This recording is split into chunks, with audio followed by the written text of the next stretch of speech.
ಅಮ್ಮ, ದೇವದಾಸಿ ಮಹಿಳೆಯರ ಕುರಿತು ನೀವು ಹೋರಾಟ ಮಾಡ್ತಾ ಇದ್ದೀರಾ ಎಷ್ಟು ಒಂದು 25-30 ವರ್ಷಗಳಿಂದ. ಆ ಹೋರಾಟ ಹೇಗಿದೆ? ಆ ದೇವದಾಸಿ ಪದ್ಧತಿ ಅಂದರೆ ಏನು? ಮೇಡಮ್, ಇದು ನಾನು ಹೋರಾಟ ಶುರು ಮಾಡಿದ್ದು 2006ರಲ್ಲಿ. ಓಕೆ. ಅಲ್ಲಿಂದ ಪ್ರಾರಂಭ ಮಾಡಿದ್ದು. ದೇವದಾಸಿ ಪದ್ಧತಿ ಅಂತ ಹೇಳಿದ್ರೆ, ಒಂದು ಹೆಣ್ಮಗಳು ಇರ್ತಾಳೆ, ಅವಳಿಗೆ ಮುತ್ತು ಕಟ್ತಾರೆ ಅವರು. ಅಂದರೆ ದೇವಸ್ಥಾನದೊಳಗಡೆ ಪೂಜಾರಿ ಇರ್ತಾನಲ್ಲ, ಪುರೋಹಿತ, ಆತ ಮುತ್ತು ಕಟ್ತಾನೆ.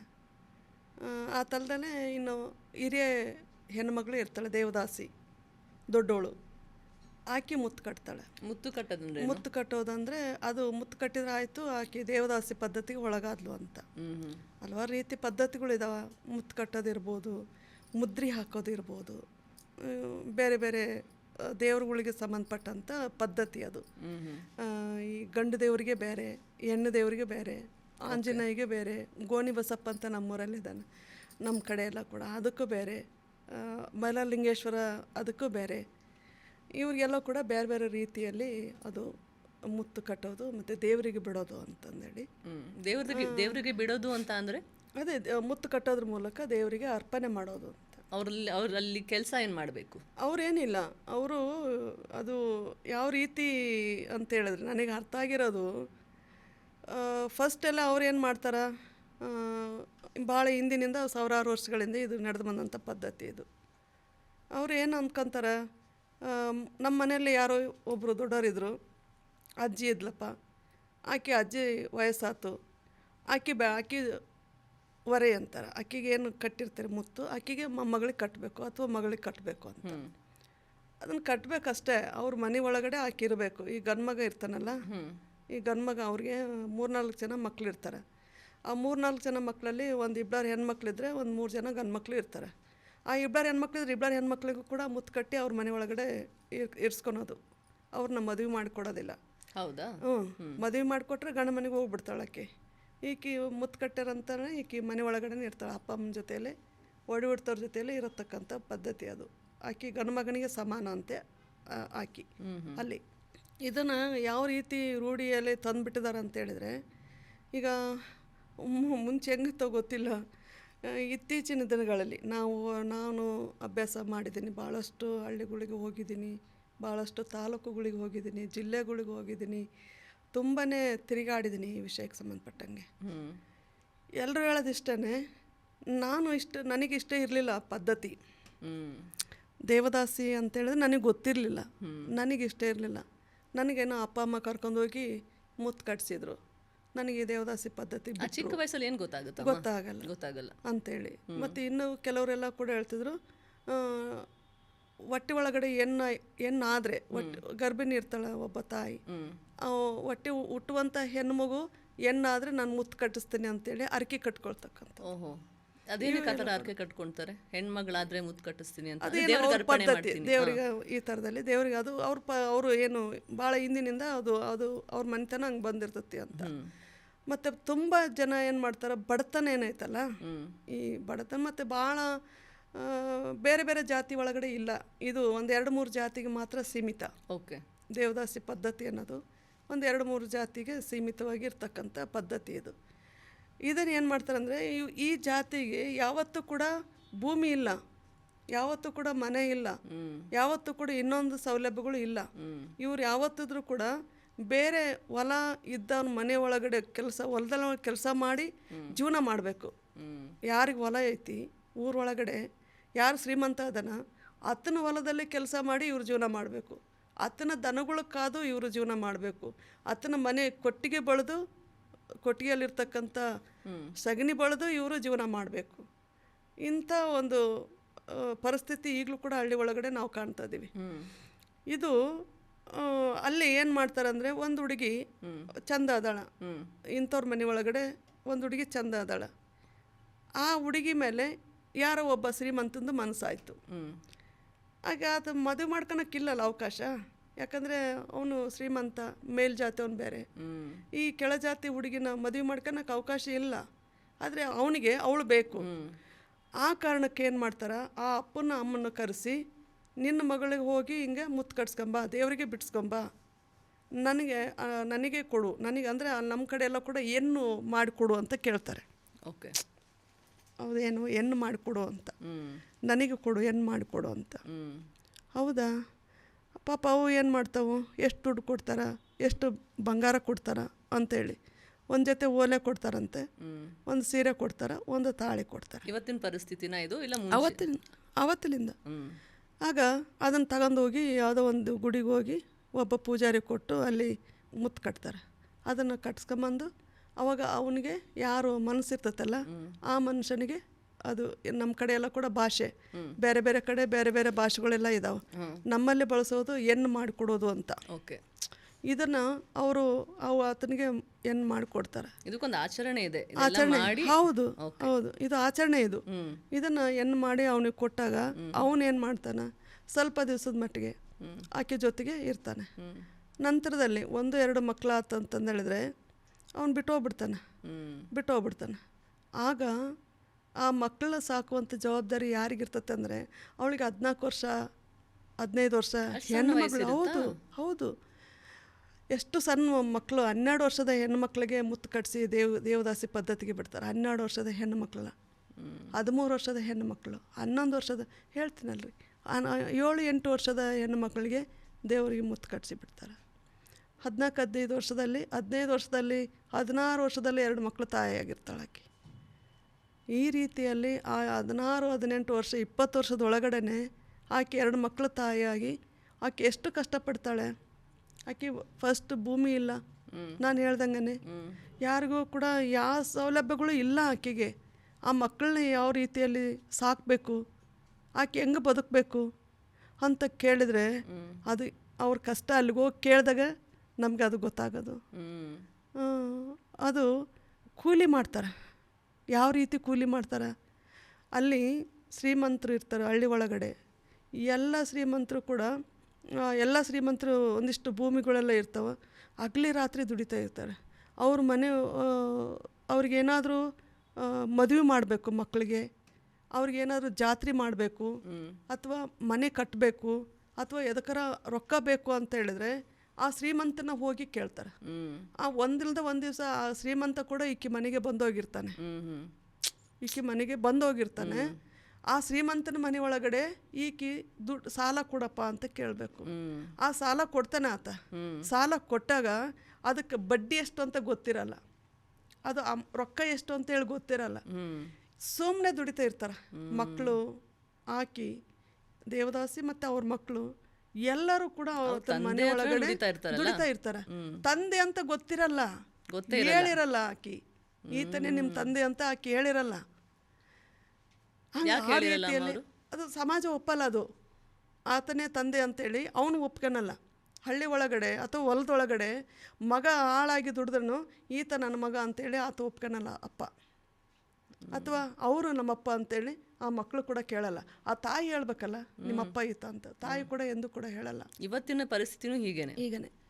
ಹಾಗಾಗಿ ಇವತ್ತು ಅವರು ಅವ್ರು ಕೊಟ್ಟಂಥ ದುಡ್ಡಿಗೆ ಇಡೀ ಜೀವನ ಪೂರ್ತಿ ಅವ್ರ ಹೊಲದಲ್ಲಿ ಮನೆ ಒಳಗಡೆ ಕೆಲಸ ಮಾಡ್ತಕ್ಕಂಥದ್ದು. ಮತ್ತು ಈ ಮಕ್ಕಳ ಮನಸ್ಸಲ್ಲಿ ಪ್ರಶ್ನೆ ಇರಲ್ವಾ, ನನ್ನ ತಂದೆ ಯಾರು ಅಂತ? ಅವ್ರಿಗೆ ಫಸ್ಟು ಏನಂದ್ರೆ ನಾವು ದೇವದಾಸಿ ಮಕ್ಕಳಂತ ಗೊತ್ತಾಗ್ಬಿಡ್ತೈತೆ. ಅವ್ರಿಗೆ ದೇವದಾಸಿ ಮಕ್ಕಳಂತ ಗೊತ್ತಾಗ್ತೈತಿ. ಇತ್ತೀಚಿನ ದಿನಗಳಲ್ಲಿ ಸ್ವಲ್ಪ ಅವರಿಗೆ ಅರಿವು ಬಂದಿದೆ. ಯಾವ ರೀತಿ ಶಾಲೆ ಮತ್ತು ಕಾಲೇಜ್ನೊಳಗಡೆ ಪ್ರಶ್ನೆ ಮಾಡ್ತಾರೆ, ನಿಮ್ಮಪ್ಪ ಯಾರು? ಅಯ್ಯೋ ನಾನು ದೇವದಾಸಿ ಮಗ. ದೇವದಾಸಿ ಅಂತ ಹೇಳಿದ್ರೆ ಗಂಡ ಇಲ್ಲ, ಅಪ್ಪ ಇಲ್ದಾನೆ ನೀನು ಮುಟ್ಬಿಟ್ಟೆ. ಈ ಥರದಲ್ಲಿ ಅಪಮಾನ ಕೇಳಿ ಅಪಮಾನ ಮಾಡುವಾಗ ಅವ್ರಿಗೆ ಅಪಮಾನ ಅನ್ನಿಸ್ತು. ಈಗ ಇತ್ತೀಚಿನ ದಿನಗಳಲ್ಲಿ ಈ ಪ್ರಶ್ನೆ ಯಾವಾಗ ಕೇಳೋಕ್ಕೆ ಶುರು ಮಾಡಿದ್ರು ಅವಾಗ ಮಕ್ಕಳಿಗೆ ಸ್ವಲ್ಪ ಪ್ರಜ್ಞೆ ಬಂತು. ಹೌದಲ್ಲ, ಈ ದೇವದಾಸಿಯವರ ಮಕ್ಕಳು ಅವರು ಶಾಲೆಗೆ ಹೋಗ್ತಾರೆ, ಶಿಕ್ಷಣ ಸಿಗುತ್ತೆ, ಹೋಗ್ತಾರೆ. ಎಲ್ಲಿವರೆಗೂ ಹೋಗ್ತಾರೆ? ಅಮ್ಮ ಎಲ್ಲಿವರೆಗೂ ಓದ್ಸೋಕ್ಕೆ ಸಾಧ್ಯ? ಅಲ್ಲೇನೇ ಗೌರ್ಮೆಂಟ್ ಸ್ಕೂಲ್ನಲ್ಲಿ ಓದಿಸ್ತಾರೆ ಅವರು. ಮತ್ತು ಅವರು ದುಡ್ಡು ಕೊಟ್ಟು ದೊಡ್ಡ ದೊಡ್ಡ ಶಾಲೆ ಕಾಲೇಜ್ಗಳಿಗೆ ಬರೋಕ್ಕಾಗೋದೇ ಇಲ್ಲ, ಓದ್ಸೋಕ್ಕಾಗೋದೇ ಇಲ್ಲ. ಮತ್ತು ಆ ಥರದಲ್ಲಿ ಸರ್ಕಾರ ಏನಾದರೂ ಸೌಲಭ್ಯಗಳು ಕೊಟ್ಟರೆ ಕೆಲವು ಮಕ್ಕಳು ಓದಿ ಮುಂದೆ ಬರ್ತಾರೆ, ಓದಿದ್ದಾರೆ, ಟೀಚರ್ ಆಗ್ಯಾರ, ಇಂಜಿನಿಯರ್ ಆಗಿದ್ದಾರೆ, ಡಾಕ್ಟ್ರುಗಳು ಕೂಡ ಆಗಿದ್ದಾರೆ. ನಮ್ಮ ಇದಾವು. ಆದರೆ ಅದು ಎಲ್ಲದೂ ಕೂಡ ಬರಬೇಕಂದ್ರೆ ತುಂಬಾ ಕಷ್ಟ ಬೇಕು. ತುಂಬಾ ಕಷ್ಟಪಡಬೇಕು ಮಕ್ಕಳು. ಹೌದು, ಆ ಕಷ್ಟಪಟ್ಟಾಗ ಇತ್ತೀಚಿನ ಮಕ್ಕಳು ಅವರೆಲ್ಲ ಕಷ್ಟಪಟ್ಟಿದ್ದಾರೆ. ತುಂಬಾ ಎದುರಿಸ್ಬೇಕು, ಸಮಾಜ ಎದುರಿಸ್ಬೇಕು. ಅವಮಾನನ, ಹೌದು, ದುಡ್ಡಿರಲ್ಲ ಅದನ್ನ. ತುಂಬಾ ಒಂದು ಬರ್ಡನ್ ಕೋಸ್ಟ್ ಜನರೆಲ್ಲ ಬಂದಿದ್ದಾರೆ, ಮಕ್ಕಳೆಲ್ಲ ಮುಂದೆ ಬಂದಿದ್ದಾರೆ. ಆದರೆ ಅಷ್ಟು ಸಾಕಾಗಲ್ಲ, ಅಷ್ಟು ಸಾಕಾಗಲ್ಲ. ಎಲ್ಲ ಮಕ್ಕಳು ಬರಬೇಕು, ಮುಖ್ಯವಾಹಿನಿಗೆ ಬರಬೇಕು ಎಲ್ಲ ಮಕ್ಕಳು. ಇವತ್ತು ನೀವೆಲ್ಲ ಫಸ್ಟ್ ಒಂದು ಪ್ರಶ್ನೆ ಮಾಡಿದ್ರಿ, ಯಾವತ್ತು ಈ ಪದ್ಧತಿ ಬಂತು ಅಂತ. ಬಂದಿದೆ ಪದ್ಧತಿ, ತುಂಬ ದಿನಗಳಿಂದ ಈ ಪದ್ಧತಿ ಬಂತು ಅಂತ ಹೇಳಿದ್ರೆ ಅದು ತುಂಬ ಒಂದು 3 ದಿನ ಬೇಕಾಗ್ತತಿ. ಆದಿಮಾನವನ ಕಾಲದಲ್ಲಿ ಯಾವ ರೀತಿ ಇತ್ತು, ತಾಯಿ ಪ್ರಧಾನವಾಗಿತ್ತು.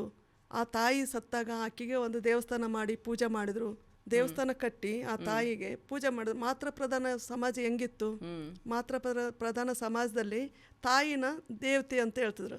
ಆಕೆ ಸತ್ತಾಗ ಆ ದೇವತೆಯನ್ನು ಗುಡಿ ಕಟ್ಟಿ ಪೂಜೆ ಮಾಡ್ತಿದ್ರು. ಆ ಪೂಜೆ ಮಾಡೋಕ್ಕೆ ಗಂಡು ಮಗ ಪೂಜಾರಿ ಇರಲಿಲ್ಲ, ಹೆಣ್ಣುಮಗಳು ಪೂಜಾರಿ ಅಂತ ಹೇಳ್ತು. ಆ ರೀತಿ ಅದೆಲ್ಲ ಪೂರ್ತಿ ನಾನು ಹೇಳ್ಕೊಂತ ಹೋದ್ರೆ 3 ದಿನ ಬೇಕಾಗ್ತದೆ. ಇತಿಹಾಸ. ಹಾಗಾಗಿ ಅದು ಪದ್ಧತಿ ಇದೆ, ತುಂಬ ಮಾತ್ರ ಪ್ರಧಾನ ಸಮಾಜದಿಂದಲೂ ಆ ಪದ್ಧತಿ ಇದೆ. ಬದಲಾವಣೆ ಆಗಿದೆ, ಅದ್ರ ಬದಲಾವಣೆ ಆಗಿದೆ. ಆ ಬದಲಾವಣೆ ಆದಂಥ ಸಂದರ್ಭದಲ್ಲಿ ಇವತ್ತೆಲ್ಲ ಕೂಡ ಅಪಮಾನಗಳು ಶುರುವಾಗಿರೋದು. ಅವತ್ತು ಮಾತ್ರ ಪ್ರಧಾನ ಸಮಾಜದಲ್ಲಿ ಯಾವ ಹೆಣ್ಮಕ್ಳಿಗೆ ಕೂಡ ಅಪಮಾನ ಇರಲಿಲ್ಲ, ಹೆಣ್ಮಗಳದೇ ನಡೀತಿತ್ತು. ನಾವು ಇವತ್ತು ಎಲ್ಲಿ ಕುತ್ಕೊಂಡು ಮಾತಾಡ್ತೀವಲ್ಲ, ಇದು ಇರಲಿಲ್ಲ ಅವತ್ತಿನ ಸಂದರ್ಭದಲ್ಲಿ. ಹಾಗಾಗಿ ಇದು ಬದಲಾವಣೆ ಆದಂಥ ಸಂದರ್ಭದಲ್ಲಿ ಇವತ್ತು ಮಕ್ಕಳಿಗೆ ಅವಕಾಶಗಳಿಲ್ಲ. ಅಪ್ಪ ಯಾರು ಅಂತ ಹೇಳ್ಕೊಳಕ್ಕೆ ಆಗ್ತಾ ಇಲ್ಲ, ಗಂಡ ಯಾರು ಅಂತ ಹೇಳ್ಕೊಳಕ್ಕೆ ಆಗ್ತಾಯಿಲ್ಲ. ಆ ಮಕ್ಕಳಿಗೆ ಅಪ್ಪನ ಆಸ್ತಿಯಲ್ಲಿ ಭಾಗ ಇಲ್ಲ, ಹೆಸರು ಹೇಳ್ಕೊಳಲ್ಲ ಅಂತ ಹೇಳಿದಾಗ ಭಾಗ ಎಲ್ಲಿಂದ ಬಂತು? ನಿಮ್ಮ ದೃಷ್ಟಿಕೋನದಲ್ಲಿ ಇದಕ್ಕೆಲ್ಲ ಯಾರು ಹೊಣೆ? ಕುಟುಂಬನ, ಸಮಾಜನ? ಅದು 2 ರೀತಿ ಹೊಣೆ. ಒಂದು ಬಡತನ, ಮುಖ್ಯವಾಗಿ ಬಡತನ. ಎರಡನೇದೇನಂತಂದು ಹೇಳಿದ್ರೆ ಮೂಢನಂಬಿಕೆಗಳು ಮತ್ತು ಅನಾಕ್ಷರತೆ, ಮನಸ್ಥಿತಿ ಮತ್ತು ಅನಕ್ಷರತೆ ಏನಾಯ್ತಲ್ಲ, ಈ ಓದ್ಲಾರ್ದಂಥ ಕಲಿಲಾರ್ದಂಥ ಜನ ಇನ್ನು ಮೂಢನಂಬಿಕೆಗಳನ್ನು ನಂಬಿದ್ದಾರೆ. ಅದು ಒಂದು ಭಾಗ ಇರ್ಬೋದು. ಆದರೆ ಭಾಳ ಕಾರಣ ಏನಂತ, ಭಾಳ ಮುಖ್ಯವಾದಂಥ ಕಾರಣ ಬಡತನ ಅನ್ನೋಂಥದ್ದು ಭಾಳ ಮುಖ್ಯವಾದಂಥ ಕಾರಣ. ಇದು ಈ ಬಡತನ ಹೋಗಬೇಕು ಅಂತಂದು ಹೇಳಿದ್ರೆ ಆ ಥರದಲ್ಲಿ ಆ ನಿಟ್ಟಿನಲ್ಲಿ ಕೆಲಸ ಮಾಡುವಂಥದ್ದು ಇಲ್ಲ. ಇದು ರಾಜಕೀಯ ಹಿತಾಸಕ್ತಿ ಬೇಕು, ಇದಕ್ಕೆ ರಾಜಕೀಯ ಹಿತಾಸಕ್ತಿ ಬೇಕು. ಯಾವ ರೀತಿ ಇವತ್ತು ಸಮಾಜ ಯಾವ ರೀತಿ ನಡೀತೈತಿ ಅಂತ ಹೇಳಿದ್ರೆ ನೀವೆಲ್ಲ ಕೂಡ ಗೊತ್ತಿರಬೇಕು ನಿಮಗೆ. ನಾನು ದೇವದಾಸಿ ಪದ್ಧತಿ ಬಗ್ಗೆ ನಾನು ಮಾತಾಡ್ತೀನಿ, ನನ್ನ ನಂತರದಲ್ಲಿ ನಾನು ಹೆಂಗಿರಬೇಕು ಅನ್ನೋಂಥದ್ದನ್ನು ನಾನು ಹೇಳ್ತೀನಿ. ಈಗ ದೇವದಾಸಿ ಆ ರೀತಿಯಲ್ಲಿ ಇವತ್ತು ತನಗೆ ಒಪ್ಪಿಗೆ ಇಲ್ಲದ ಒಂದು ಬದುಕನ್ನು ನಡೆಸುವಾಗ ಸಮಾಜದಲ್ಲಿ ತನಗೂ ಅಪಮಾನ, ಮಕ್ಕಳಿಗೂ ಅಪಮಾನ, ನಿಂದನೆ, ಇವೆಲ್ಲವೂ ಕೂಡ ಸಹಿಸ್ಕೊಂಡು ಹಾಕಿ ಬಂದಿದ್ದಾಳೆ.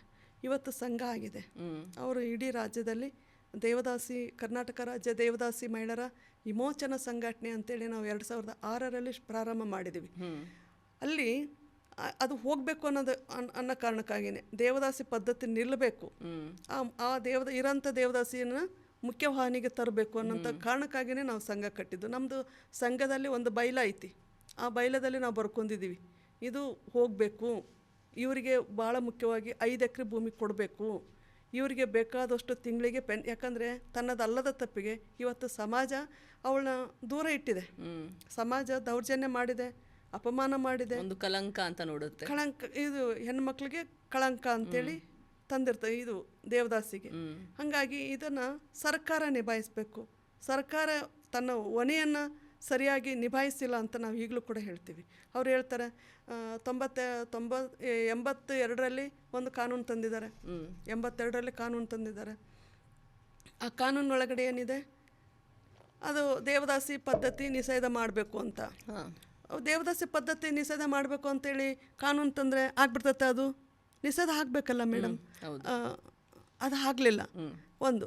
ಎರಡನೇದೇನು, 1994ರಲ್ಲಿ 1994ರಲ್ಲಿ ಒಂದು ಸಮೀಕ್ಷೆ ಮಾಡಿದ್ದಾರೆ.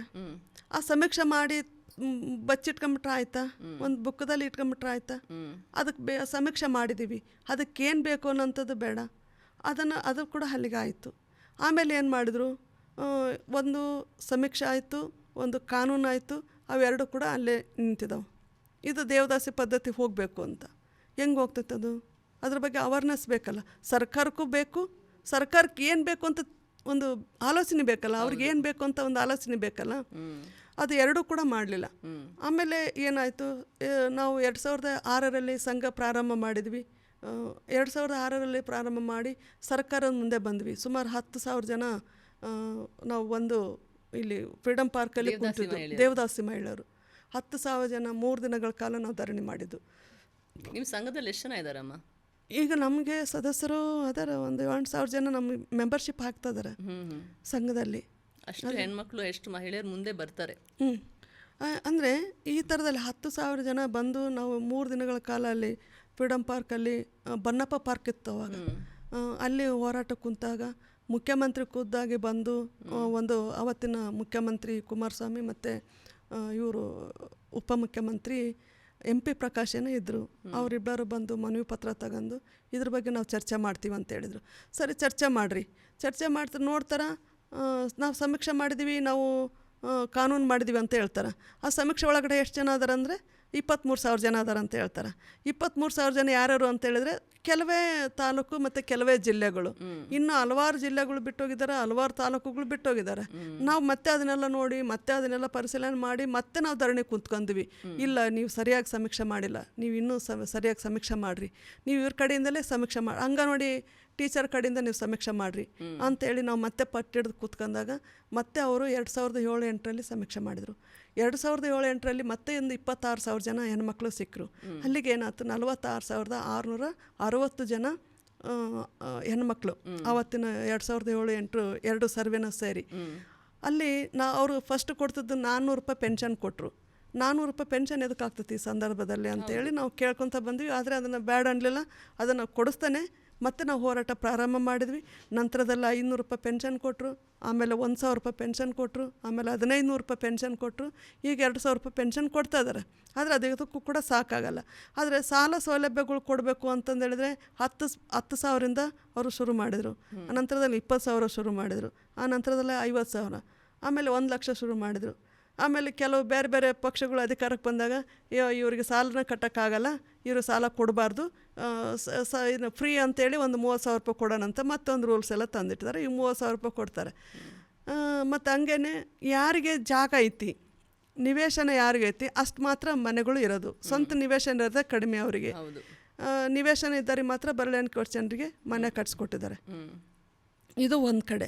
ಇನ್ನೊಂದು ಕಡೆಗೆ ಏನಾಗಿದೆ, ಇವತ್ತು ದೇವದಾಸಿ ಮಕ್ಕಳನ್ನ ಹೆಣ್ಣು ಮಕ್ಕಳನ್ನ ಮದುವೆ ಮಾಡ್ಕೊಂಡು ಹೋಗಕ್ಕೆ ಯಾರು ಮುಂದೆ ಬರಲಿಲ್ಲ, ಗಂಡು ಮಕ್ಕಳಿಗೆ ಹೆಣ್ಣು ಕೊಡೋಕ್ಕೆ ಯಾರು ಮುಂದೆ ಬರಲಿಲ್ಲ. ಅವ್ರು ಮದುವೆ ಆಗೋದು ತುಂಬ ಕಷ್ಟ ಆಗಿತ್ತು. ನಾವಂತೂ ತುಂಬಾ ಅಲ್ಲಿ ಹಗರಿಬೊಮ್ಮನಹಳ್ಳಿ ಒಳಗಡೆ ವಧುವರರ ಸಮಾವೇಶ ಎಲ್ಲ ಮಾಡಿದ್ವಿ. ನಾವು ವಧುವರರ ಸಮಾವೇಶ ಮಾಡಿ ಅವರವರಲ್ಲೇ ಹೆಣ್ಣು ಗಂಡು ಹುಡುಕಿ, ಆಮೇಲೆ ನಾವು ಉಚಿತ ಸಾಮೂಹಿಕ ವಿವಾಹ ಮಾಡಿದ್ವಿ 2017ರಲ್ಲಿ. ಅಲ್ಲಿಂದ ನಾವು ಪ್ರಾರಂಭ ಸುಮಾರು ಒಂದು 7 ವರ್ಷ ನಾವು ಉಚಿತ ಸಾಮೂಹಿಕ ವಿವಾಹ ಮಾಡ್ತಿದ್ವಿ, ಅವ್ರದ್ದು ಮಕ್ಕಳದೇ ದೇವದಾಸಿ ಮಕ್ಕಳದು.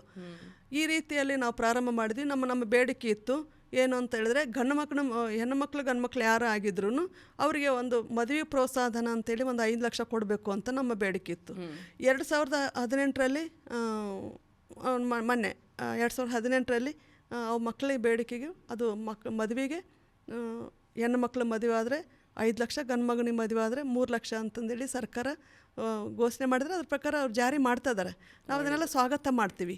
ಆದರೆ ಮತ್ತೆ ಭೂಮಿ ಬೇಕು ಅಂತಂದೇಳಿ ನಾವೆಲ್ಲ ಕೂಡ ಹೋರಾಟ ಮಾಡಿದ್ವಿ. 2017ರಲ್ಲೇ ನಾವು ಸುಮಾರು ಹಗರಿಬೊಮ್ಮನಹಳ್ಳಿ ಒಳಗಡೆ ಹೋರಾಟ ಮಾಡಿ ಸೆಂಟ್ರಲ್ ಜೈಲ್ಗೆ ಹೋದ್ವಿ ನಾವು. ಒಂದು ವಾರಗಳ ಕಾಲ, 1 ವಾರ ನಾವು ಸೆಂಟ್ರಲ್ ಜೈಲಲ್ಲಿ ಇದ್ದು, ಭೂಮಿ ಬೇಕು ನಮ್ಮ ಹೆಣ್ಮಕ್ಳಿಗೆ ಅಂತೇಳಿ ತಹಸೀಲ್ದಾರ್ ಒಳಗೆ ಹಾಕಿ ಬಾಗಿಲೆಲ್ಲ ಹಾಕಿದ್ವಿ. ತಹಸೀಲ್ದಾರ್ ಹೊರಗೆ ಬರೋಕ್ಕೆ ಬಿಟ್ಟಿರಲಿಲ್ಲ. ಅದಕ್ಕೆ ಅವರಿಗೆಲ್ಲ ಕೆಲಸ ಮಾಡೋಕೆ ಅಡಚಣೆ ಮಾಡಿವ ಅಂತೇಳಿ ಕೇಸಿನ ಮೇಲೆ ನಮ್ಮನ್ನೆಲ್ಲ ಕೂಡ ಸೆಂಟ್ರಲ್ ಜೈಲಿಗೆ ಹಾಕಿದ್ರಿ. 24 ಜನ ದೇವದಾಸಿ ಹೆಣ್ಮಕ್ಳು, ಅದರಲ್ಲಿ 21 ಜನ ದೇವದಾಸಿ ಹೆಣ್ಮಕ್ಳಿದ್ರು, ಅದರಲ್ಲಿ ನಾನು ಒಬ್ಳು. 24 ಜನ ನಾವು 1 ವಾರ ಜೈಲಿಗೆ ಹೋದ್ವಿ, ಬಳ್ಳಾರಿ ಸೆಂಟ್ರಲ್ ಜೈಲಿನಲ್ಲಿ. ಆಮೇಲೆ ಮತ್ತೆ ಬೇಲ್ಸ್ ಕೊಟ್ಟರು, ಹೊರಗಡೆ ಬಂದ್ವಿ.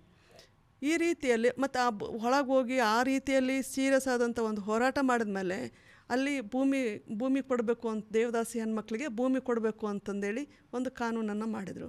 ಆದರೆ ಅದು ಈಗಲೂ ಕೂಡ ಅದು ಈಡೇರ್ತಾ ಇಲ್ಲ ದೇವದಾಸಿ ಹೆಣ್ಮಕ್ಳಿಗೆ. ಅವ್ರು ಅದರಲ್ಲಿ ಏನು ಬರ್ಕೊಂಡಾರ ಅಂತೇಳಿದರೆ, 1 ವರ್ಷಕ್ಕೆ 20 ಜನ, ಜಿಲ್ಲೆಗೆ 20 ಜನರಿಗೆ ಮಾತ್ರ ಭೂಮಿ ಕೊಡಬೇಕು ಅಂತೇಳಿ ಬರ್ಕೊಂಡಿದ್ದಾರೆ. ಆದರೆ ನಾವು ಅದು 20 ಜನರಿಗಾದರೂ ಕೊಡಬೇಕಲ್ಲ, ಅದನ್ನು ಕೂಡ ಸರಿಯಾಗಿ ಕೊಡೋಕೆ ಆಗ್ತಾಯಿಲ್ಲ. ಈ ರೀತಿಯಲ್ಲಿ ಇವತ್ತು ಸರ್ಕಾರ ಕೆಲಸ ಮಾಡ್ತತಿ, ಆದರೆ ಅದು ಎದಕ್ಕೂ ಕೂಡ ಪ್ರಯೋಜನ ಆಗ್ತಾಯಿಲ್ಲ. ಇವು ಮೊನ್ನೆ ನಾವೆಲ್ಲ ಕೂಡ ಏನು ಮಾಡಿದ್ವಿ, 2007-8ರಲ್ಲಿ ಒಂದು ವಯಸ್ಸಿನ ಮಿತಿ ಇಟ್ಟರು ಸಮೀಕ್ಷೆ ಮಾಡಲಿಕ್ಕೆ.